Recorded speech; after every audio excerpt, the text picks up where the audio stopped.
Good morning. My name is Darren Lau, and this is my dream. All of us, I'm sure, have seen the news reports that have become a zeitgeist in the world we live in today. Headlines stating Chinese man killed in head stomping in New York City, or articles to the likeness of man accused of punching 67-year-old Asian woman 125 times have all become commonplace in our society. These blatant and vile attacks on Asian Americans have no place in a country that brands itself as the melting pot of the world. I too have become a victim of xenophobic hate crimes, though mercifully they have only been verbal and not physical. I remember just 2 years ago, as I was walking with my parents, someone shouted out at us. It was unclear to me what the person had said at first, but then the shouts came again. It was only on the third exclamation that I realized the words being screamed at us were "Go back to China." I was shocked, but oddly enough, I held no contempt for the man who had yelled these discriminatory remarks. In retrospect, I'd anticipated that something like this would have happened sooner or later, but when it did, I was unprepared. Remarks like these are simply the antithesis of what it means to be an American. Hateful actions against Chinese Americans, though, are not new. In this nation today, there is a tumor, a malignant tumor that has been metastasizing inside the heart and soul of America for well over a century. Beginning with the Chinese Exclusion Act of 1882, anti-Chinese sentiments have continued to grow year after year, even as the United States grows more diverse.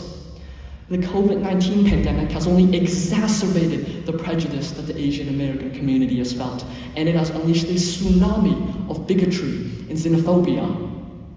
With the previous president spouting and perpetuating racist rhetoric, such as referring to the coronavirus as the Kung Flu, it is therefore not surprising that anti-Asian hate crimes have increased over 339%.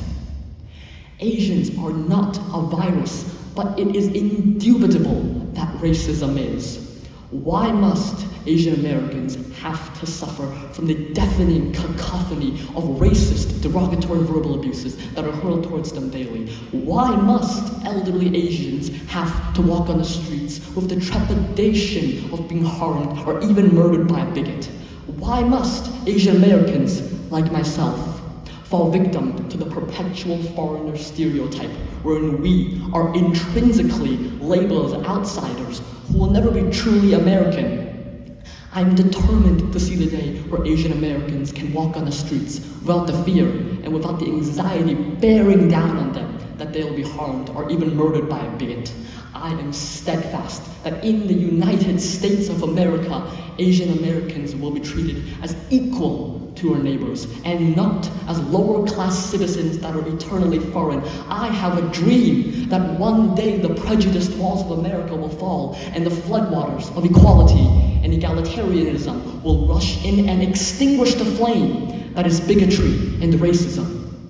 These dreams of mine and the rest of the Asian American community are not fantasies, that the actions required to achieve them will take incessant labor.